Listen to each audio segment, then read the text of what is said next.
시온성가들을 대표해서 네 분이 힘차고 아름답게 올려드렸습니다.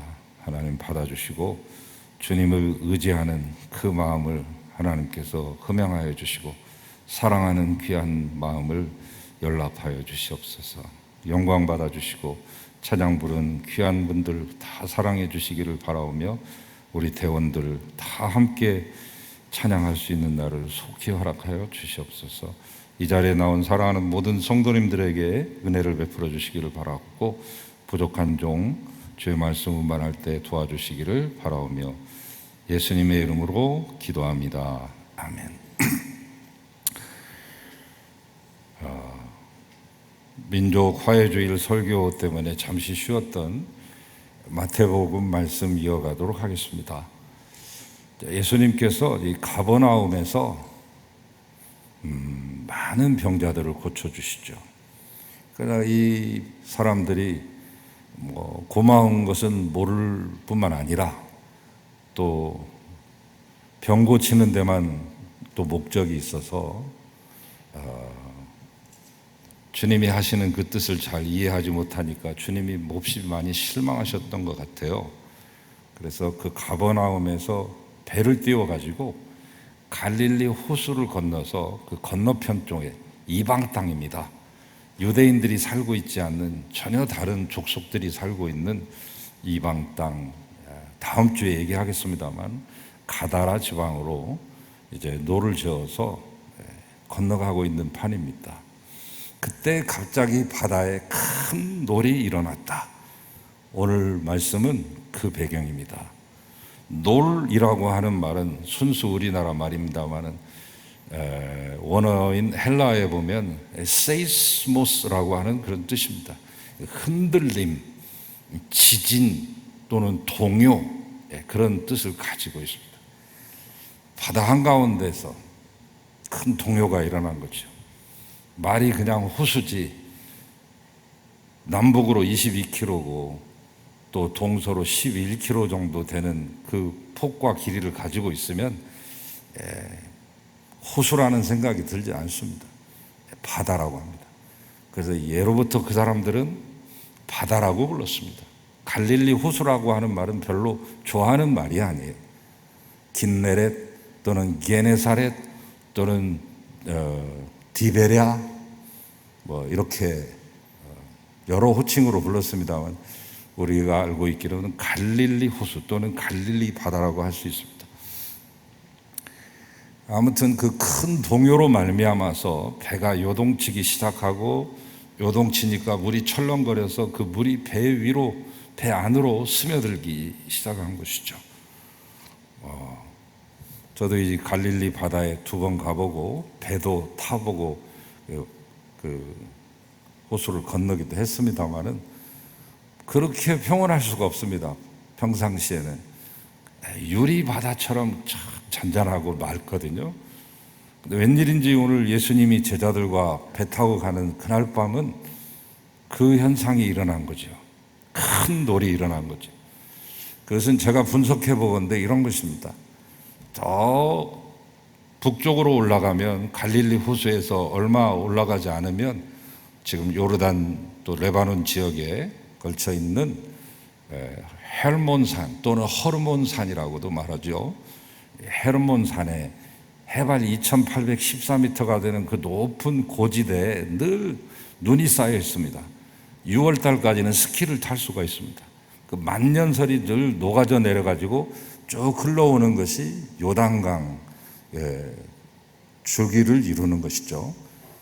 그 바로 밑에 있는 가이사랴 빌립보도 가봤습니다만 거기에서 바네아스 폭포에서 막 초당 수톤씩 물이 쏟아져 내려옵니다. 펑펑펑. 이곳이 이스라엘이 맞나 싶을 정도로 그 물이 흘러내려서 갈릴리 호수에 모이게 되는 것이죠. 그런데 이제 예수님이 그 바다를 건너시던 그날은 이런 현상이 일어났던 것 같아요. 기류 현상이. 찬바람, 저 헬몬산에서부터 있던 그 눈으로 뒤덮여 있던 그곳에 바람이 부니까 찬바람이 이 산맥을 타고 내려와서 강줄기를 타고 이 갈릴리 호숫가를 지나가고 있을 때 마침 그때 예수님 배를 타고 가셨던 것이죠. 찬 기류와 이 따뜻한 이 해류가 함께 만났을 때 일어나는 현상이죠. 뒤집어지는 거죠. 놀이라고 하는 것은 정확히 말하면 거센 파도 또는 경랑이라고 말할 수 있겠습니다. 요동치는 바다, 흔들리는 배, 거기서 벌벌벌 두려워 떠는 제자들의 모습은 시사하는 바가 크고 상징하는 것이 큽니다. 마치 코로나와 경기 침체로 인해 흔들리고 있는 우리와 비슷하지 않겠습니까? 인생은 늘 항해와 같다고 표현하죠. 그렇다면 이 세상은 분명 풍랑이는 바다인 것입니다. 우리는 이 바다를 건너야만 합니다. 인생 항로는 결코 평범하지 않습니다. 평탄치 않습니다. 놀이 있고 바다가 있습니다.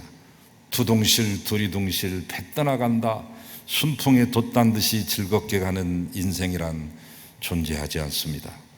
그 누구도 예외 없이 풍랑 속을 지나게끔 되어 있습니다. 그런데 풍랑을 만났을 때 사람들의 모습은 어떤 것입니까? 하나님을 잘 모르는 사람들, 또 예수를 믿는다 하더라도 시원찮게 믿는 사람들, 믿음이 없는 사람들에게 있어서 세상 풍파는 문자 그대로 불행입니다. 불행 그 자체이죠. 두려움과 공포에 빠집니다. 낙심합니다. 좌절합니다. 원망하고 불평합니다. 그러나 진정한 하나님의 사람들, 주님의 제자들은 다르죠. 야고보는 그의 책에서 이렇게 말했습니다. 내 형제들아, 너희가 여러 가지 시험을 만나거든 온전히 기쁘게 여기라. 왜 인생의 풍파를 불행으로 여기지 않고 오히려 기뻐하라고 했을까? 이유가 있겠죠? 하나님께서 주신 풍랑이기 때문입니다. 그렇다면 그분은 왜 우리에게 풍랑을 굳이 주시는 것일까? 첫째는 연단과 혹은 성숙의 목적 때문입니다. 고난은 성숙에 이르게 하는 필요 불가분한 방편이죠. 어쩌면 고난은 우리를 성숙에 이르게 하는 가장 빠른 지름길일 수도 있습니다. 두 번째는 그 고난을 통해 하나님을 알고 하나님의 뜻을 깊이 아는 기회가 되죠. 영적인 눈을 뜨는 계기가 됩니다. 욥은 중년에 덜컥 엄청난 시험을 받습니다. 시련의 도가니 속에 들어갔습니다. 이 시련 속에서 욥이 얻은 최대의 소득이 한 가지가 있습니다. 그것은 하나님을 깊이 알게 되었다는 것이죠. 그러니까 욥기가 끝나가는 무렵에 욥이 이런 고백을 하지 않습니까? 내가 주께 대하여 귀로 듣기만 하였사더니 이제는 눈으로 주를 배움나이다. 요나는 풍랑 속에서 하나님의 뜻을 철저히 깨닫고 회개하지 않았습니까?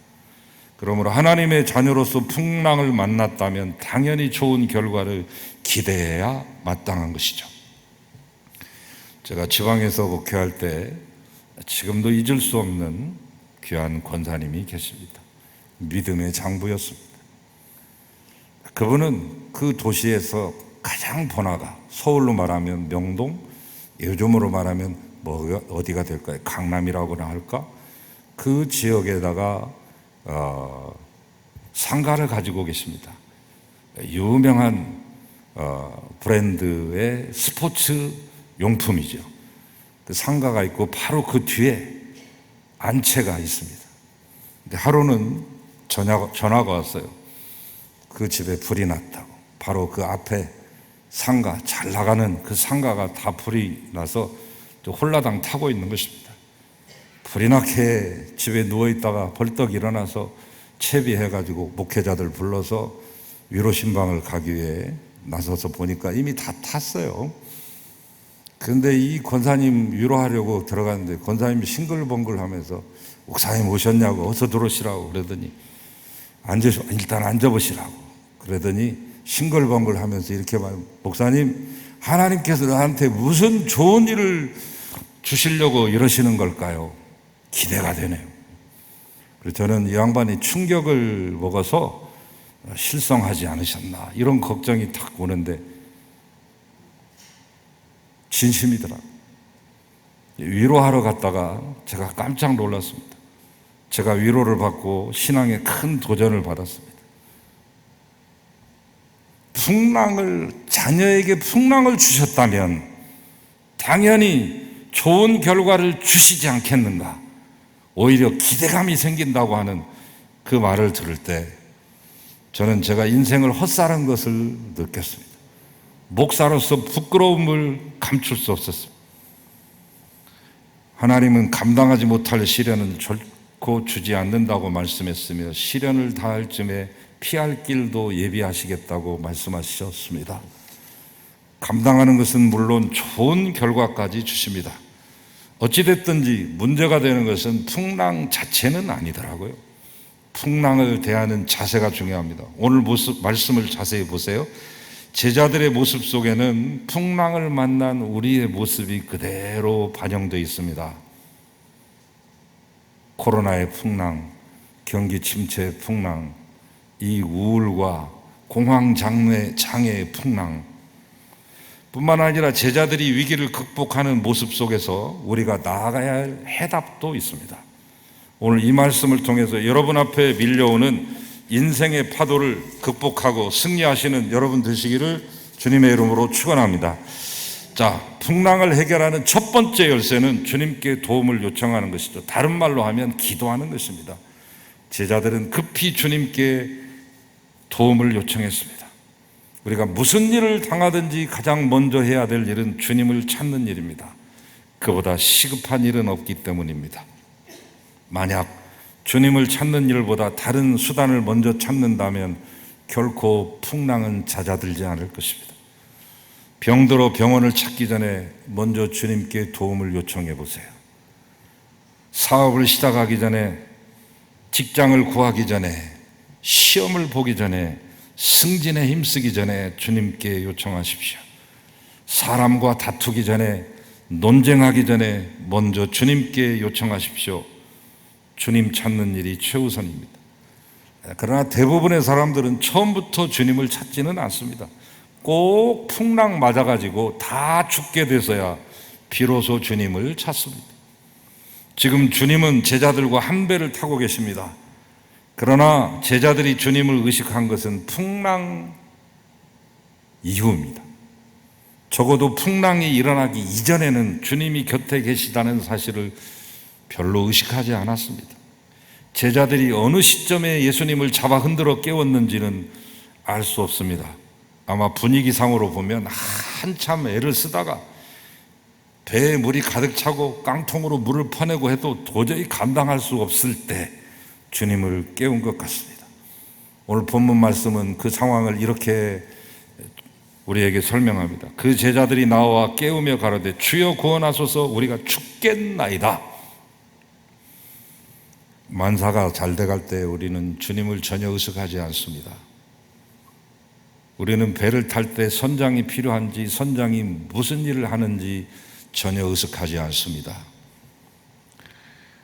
제가 선교 협약을 체결하기 위해서 일본을 여러 차례 다녀온 적이 있는데, 아마 이제 선교 방문할 때 부산에서 후쿠오카까지 가는 큐슈 지역에 있는 일본 기독교 교단하고 또 그 지역에 있는 제일동포 교단하고 이 삼각 선교 협약을 맺기 위해서 두 군데를 가기 위해서 갔습니다. 제가 실무자로 가는데 밤중에 밤배를 타고 갔습니다.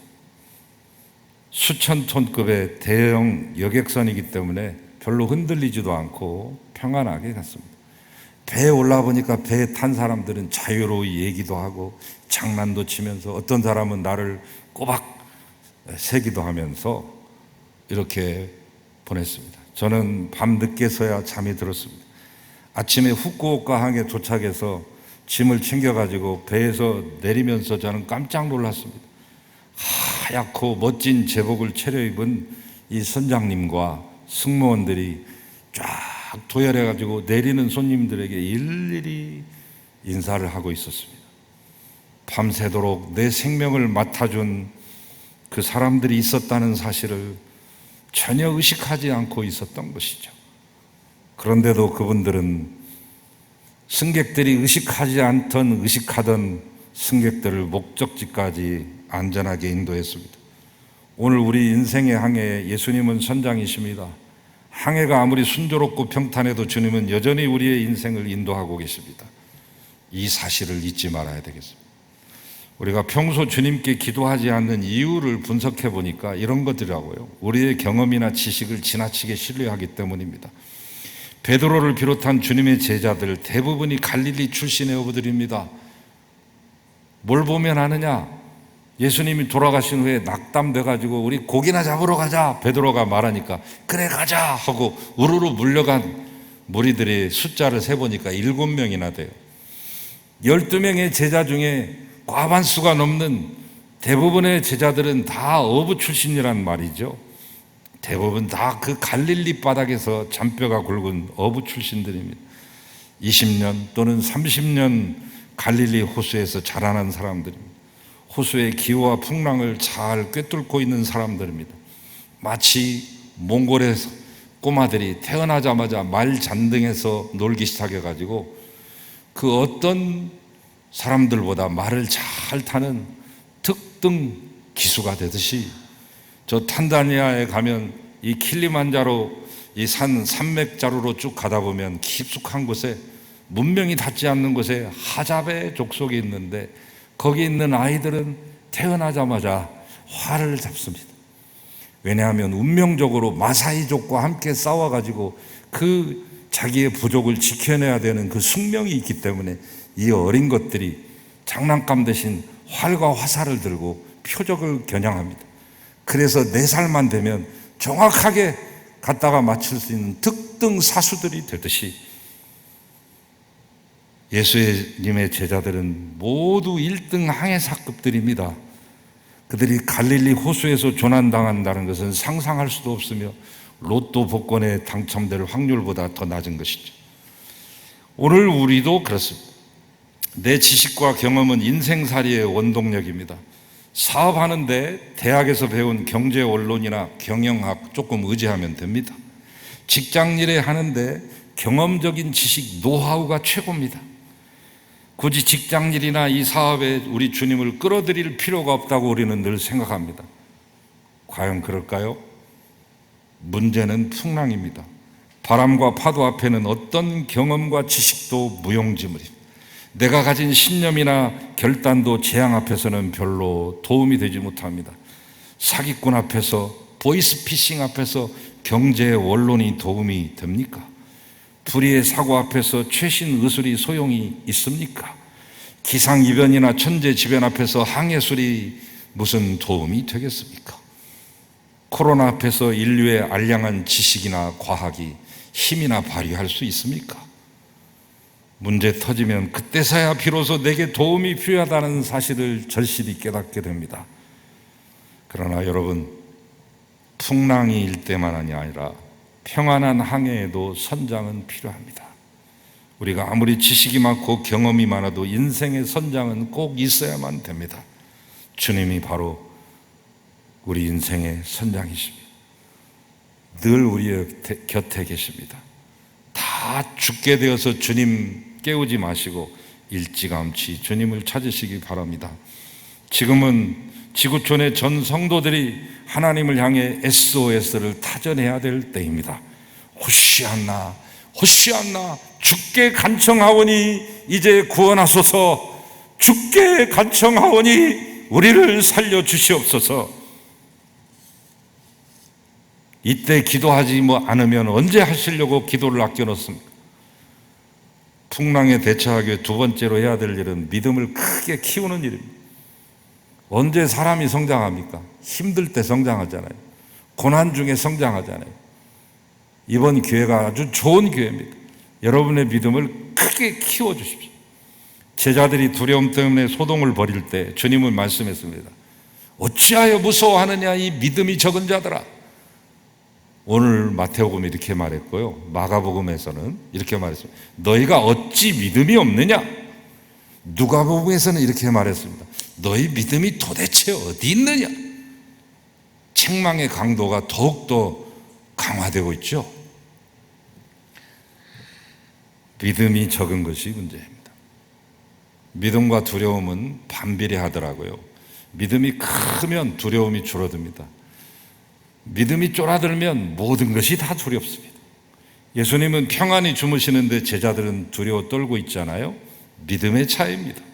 사도 베드로는 믿음이 적을 때 어린 하녀 앞에서 주님을 모른다고 3번씩 부인하고 마지막 3번째 판에는 저주까지 했습니다. 그러나 믿음이 충만할 때는 전혀 달라졌습니다. 부활의 주님 성령을 체험하고는 달라졌습니다. 공회원들, 서슬퍼런 권력인 그 공회원들 앞에 당당히 항변했습니다. 입 다물라고 말하니 하나님이 말씀하시라고 하니 내가 어찌 입을 다물 수 있겠느냐. 사람보다 하나님을 순종하는 것이 마땅하느니라 담대했습니다. 세상만 바라보면 믿음은 쫄아듭니다. 목사도 별거 없더라고요. 세상을 바라보면 믿음이 쫄아드는 거예요. 믿음이 쫄아들면 세상이 너무 커 보이는 거예요.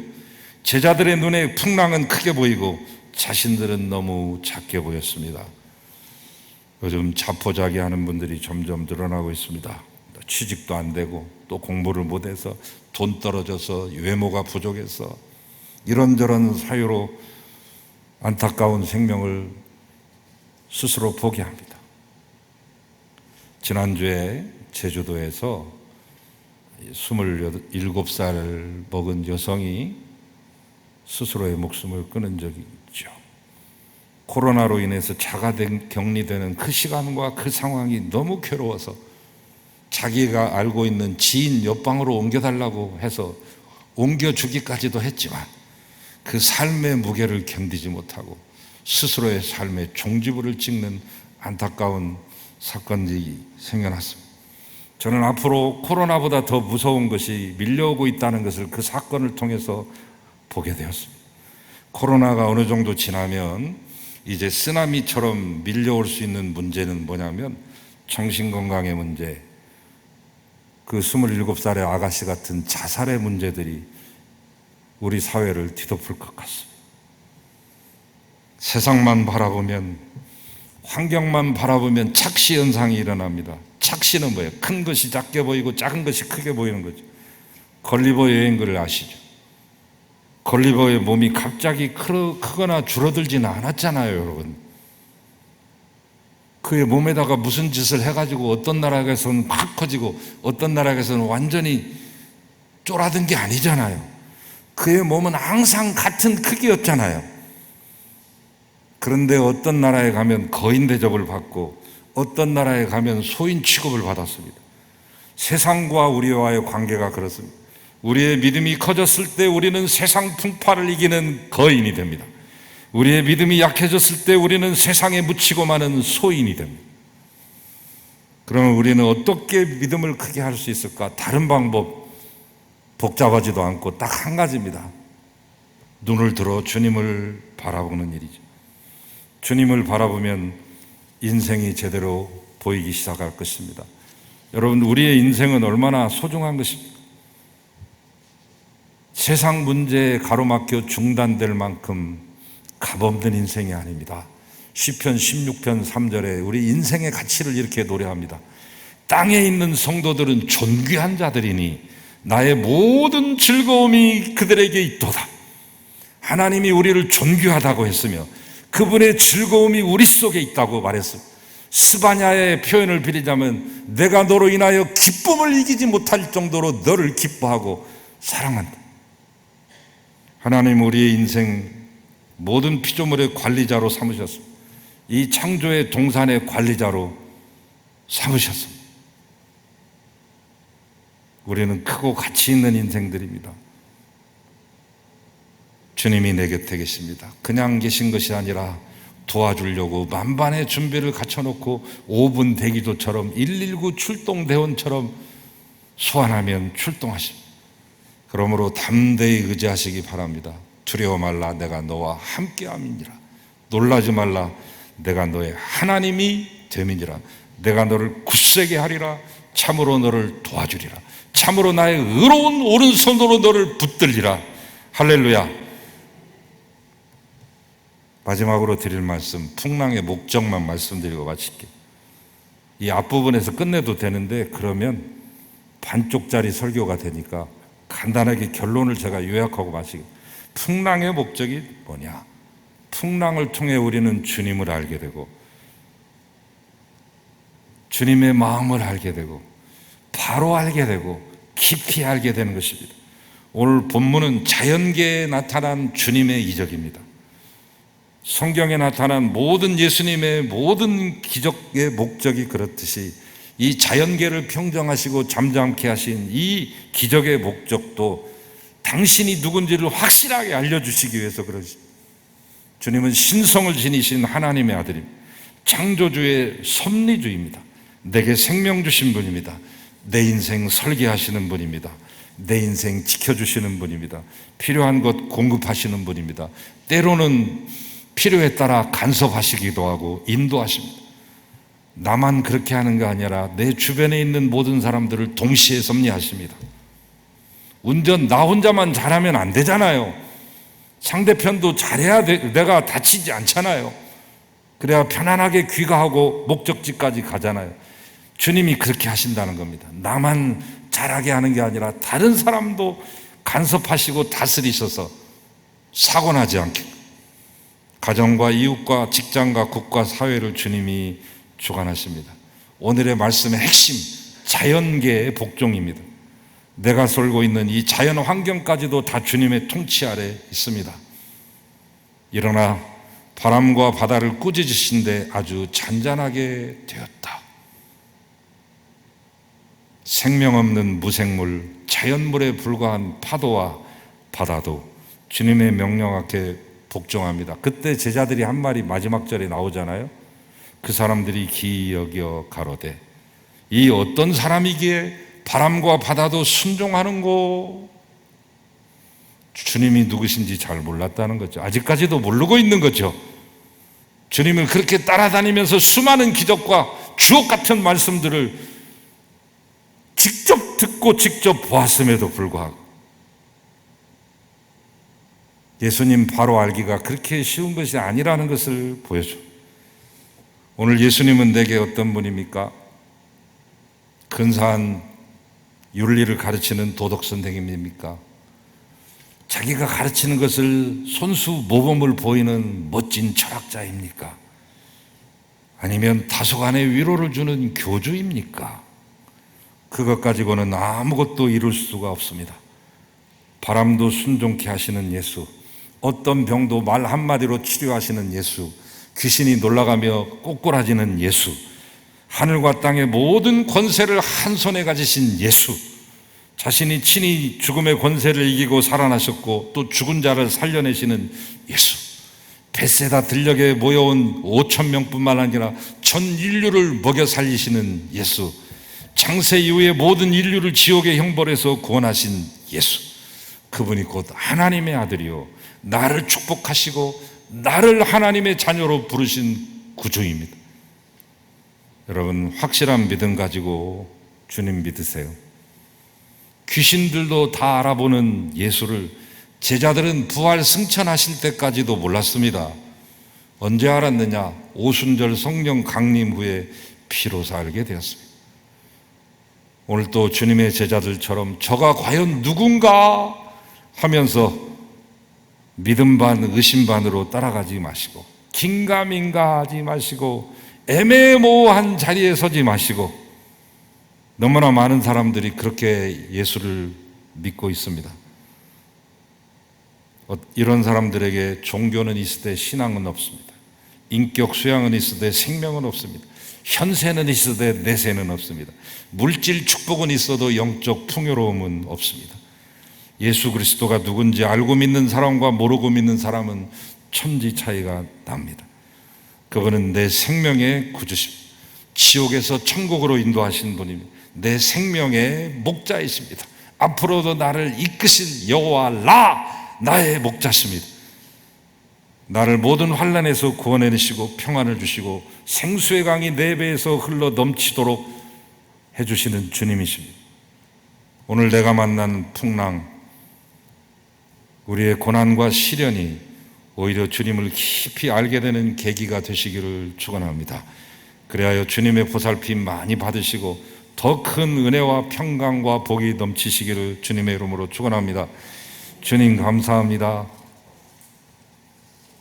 어려울 때 주님 바라보지 못했던 것을 회개하오니 용서하시고 이제부터라도 주님 바라보고 붙들게 하시고 하나님 주님을 선생으로 알지 않게 하시고 우리의 구주로 믿고 고백하며 이 어려운 환난의 시기를 잘 헤쳐나갈 수 있는 우리요 모든 우리의 형제 이웃 자매들이 되게 하여 주시옵소서.